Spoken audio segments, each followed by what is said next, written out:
people rate the fear of public speaking higher than the fear of death.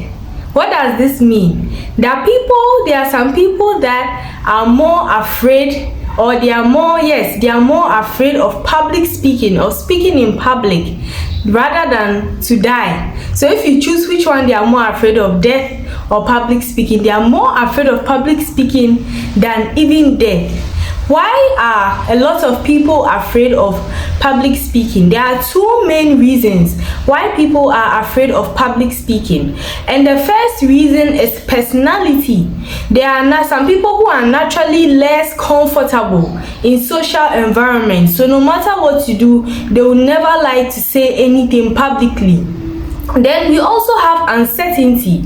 You know, when you have ideas, people don't know how their ideas are going to be perceived, how their ideas are going to be judged, and the kind of impression that their ideas or their opinions or whatever they are saying will have on an audience. So because of that, they would rather not say anything at all. But why is it important that we should be good at public speaking, or we should learn how to speak publicly?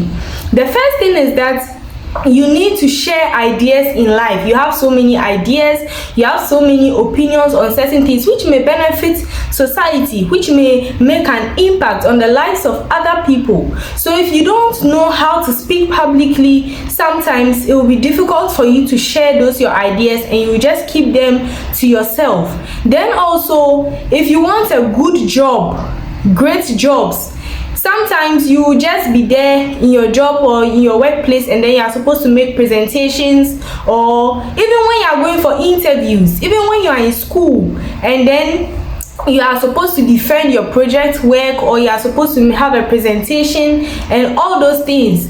You will just be picked, or you will just be given the platform that you should come and speak. So if you don't have the skill, then you are going to be found wanting. Then also, you know, if you want to have a leadership position, some people may say, oh, I don't want to be maybe a politician or those people who are just leaders. But sometimes if you want to rise in a higher rank in an organization and all those things, you may be called upon. As you rise and you take higher ranks, you are supposed to come and be giving speeches and all these things. So if you are not careful, what's going to happen? You are going to be found wanting. Please, it has just started drizzling, so if you hear any background sound, it's coming from the drizzling and the noise. But let's get into the video. So my name is Sarah. Welcome to my channel, and today I'm going to teach you or share with you 3 tips on how to overcome the fear of public speaking.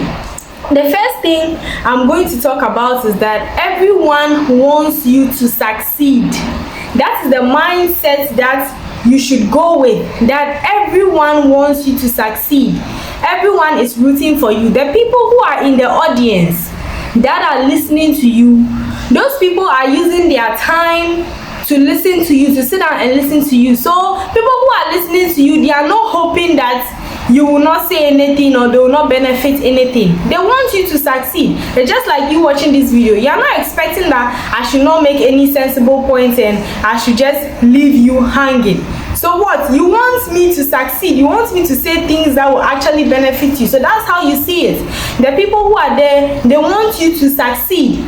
People are rooting for you. They are there to learn. Then also, you should assume that everybody is rooting for you. There may be 1 or 2 people that maybe you think that, oh, maybe they are not rooting for you, they don't support you, but just assume that everybody there is rooting for you. Then the next thing that you should also do is that you should realize that people are very sympathetic, and they understand that it's not everybody that can come out and come and speak publicly. They are very sympathetic towards you, so they will understand. So you don't have to put so much pressure on yourself. Then you yourself should visualize your success. When you imagine the day that you are going to speak, don't imagine yourself failing, imagine yourself not being able to say anything. No, visualize yourself succeeding, visualize the people cheering you on, visualize the people clapping for you and showing you their support. Then when you are standing and then you are speaking, this is one tiny tip, just a little bonus tip. Don't be looking into people's eyes. You know, some people may have certain facial expressions that may turn you off, not necessarily because they don't like what you are saying, but maybe their mind is somewhere, or maybe you don't know that's how their face is. So don't look directly into the people's eyes. You have to ease into eye contact. So you can look at their foreheads. You can, if you are standing on a higher platform, you can look over their heads. It just gives the illusion that you are looking at them, or you are looking into their eyes, but you are not necessarily looking into their eyes. You can just look over their heads. You can just look straight ahead. If there's a door or a wall, it all creates the illusion that you're actually looking at the people. Meanwhile, you are not necessarily looking at them. Then the next thing is you should change the way, this is my second tip, you should change the way you see and deal with nervousness and anxiety. The way you see it and you deal with it. So this is going to be what? A mental shift, a mental reset on how you see nervousness and anxiety. One thing I want you to realize is that everybody gets nervous. Everybody gets anxious. We all feel nervous and we all feel anxious, and there's no way that you can get rid of nervousness and anxiety completely, but you can reduce nervousness and anxiety to what? 90%. Then I want you to realize that you are never going to feel ready. You are never going to feel ready. There's no finish line in public speaking. Even those who have been doing this for years and years and years, they can still get better. There's still room for improvement. So there's no finish line. You're not going to reach a point and say, okay, now yeah, okay. No, there's always room for improvement. You can always get better. Then I want you to know that anxiety and nervousness is not a sign of trouble. You know, usually when you get anxious and you feel nervous, you feel like, oh, you're about to be in trouble. It's not a sign of trouble. It is a sign that you're about to do something important or something relevant. So this is how you should think about it. Whenever you feel anxious or you feel nervous, instead of telling yourself, wow, I'm in trouble, I'm about to be in trouble, I'm shaking, no, you should tell yourself that, okay, this means that I am about to speak. I'm in the process of doing something important. I'm about to speak. Do you get what I'm saying? Instead of thinking, it's not a sign of trouble. It's a sign that you're about to do something. So once you get anxious and nervous, you be like, okay, that means this is the time. I'm about to speak. Do you get what I'm saying? Then you don't look half as nervous as you think you are. Sometimes when you're nervous and you're anxious, you feel like everybody can see it, but I promise you, you are overthinking it in your head. People cannot really see how nervous you are, so you can play it off. You can play it cool, and nobody would even know, and nobody would even realize that you are nervous. Then when you are nervous, half of your nervousness is actually excitement, and the other half is the nervousness and then the anxiety. Half of it is actually excitement. So why don't you focus on the excitement part, that, oh, I am happy that I'm excited to be given this platform, I'm excited to share my ideas. Sometimes when you focus on the excitement and you focus on how excited you are and how you get what I'm saying, when you focus on your excitement, then you take your mind off the nervousness and you focus on the excitement. And nervousness is not an anxiety. Nervousness and anxiety, you have to accept that they are not a barrier to you doing an outstanding job. The fact that you are nervous and you're anxious does not mean that you are going to fail. You can do a great job being nervous and being anxious. You can do a great job, and sometimes even the nervous and the anxiety, it only lasts 60 seconds. Once it starts and you start doing the thing, you just realize that you are going smoothly and smoothly and smoothly and smoothly.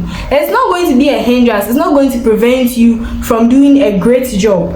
Okay, so my third and final point is to practice, practice, practice, and practice, especially your introduction and your conclusion. Your introduction is important because that's how you are going to get the people's attention.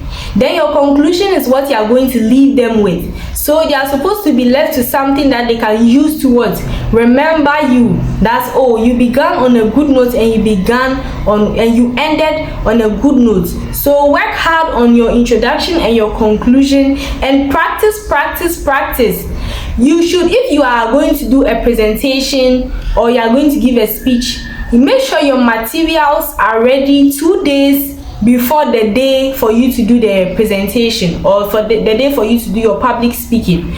Your things should be ready 2 days. If you are supposed to, if they'll give you the materials by 2 days before, please go and collect your materials and practice.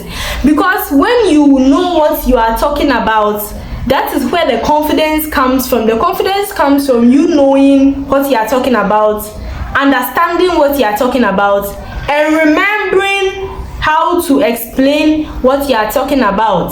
That's why a lot of people panic and then they don't know what to say. You should know and know and know. The thing should be what? Imprinted in your mind. So rehearse, practice. If you are supposed to call your family, your friends, sit them down and practice to them, you can do that. And it is actually not advisable to be practicing in a mirror and speaking in a mirror, because when you are looking into a mirror and you are speaking into a mirror, you are looking at your face, you are looking at your mouth, you are looking at your facial expressions, and all those things may turn you off. Meanwhile, that is not what the people you are going to speak to will be looking at. The people you are going to speak to will be listening to the words that are coming out of your mouth, not necessarily your facial expressions and how you are looking and how you are making your mouth and all those things. So in order not to distract yourself, it's not advisable to what? Be rehearsing in a mirror. So rehearse, practice, practice, practice. Then I want you to realize that and accept that you are an interesting person and what you are saying is important. Believe that what you are saying is valuable, and believe that you are an interesting person, and believe what you are saying. If you yourself, you don't believe what you are saying, you will not feel confident about it. So you yourself will believe what you are saying. And then this is just by the way, but usually there are a lot of people that are bothered about their appearance. You know, when they don't look a certain way, they don't feel a certain way, they don't feel comfortable, they tend to, you know, not feel confident and not feel able to deliver. So I advise you that whenever you are going to speak publicly, try and look your best. Your best is what feels comfortable to you, not what other people think. If any clothing or anything is not comfortable and you yourself don't feel comfortable in that clothing, don't bother wearing it. Wear things that make you feel comfortable, that make you feel your best, and that what gives you what? A confidence boost. The only way that you can become less sensitive and less anxious and become a better public speaker is by speaking consistently. Is by doing it over and over and over again. So you have to what? Just throw yourself into the situation. You can start with small groups, speaking in small groups. Then what? The size is increasing. You just throw yourself into it, because no matter what, if you don't do it for, especially if you are someone that does not have the personality of wanting to speak openly and publicly, you have to just throw yourself into it little by little, because it's constant practice and doing it constantly. That is what is going to make you less sensitive. That's what's going to give you more confidence. That's what is going to make you feel, you feel more familiar in that environment, and then or more familiar with that environment, and then everything turns out well for you. Okay, this brings us to the end of this video. Thank you so much for watching this video to the end. I hope this video really helps you overcome your fear of public speaking. Don't forget to like this video, leave a comment in the comment section, and share this video with anyone that you believe it will help. Please watch my other videos and subscribe to my channel as well. And with that said, I will see you in my next video. Bye.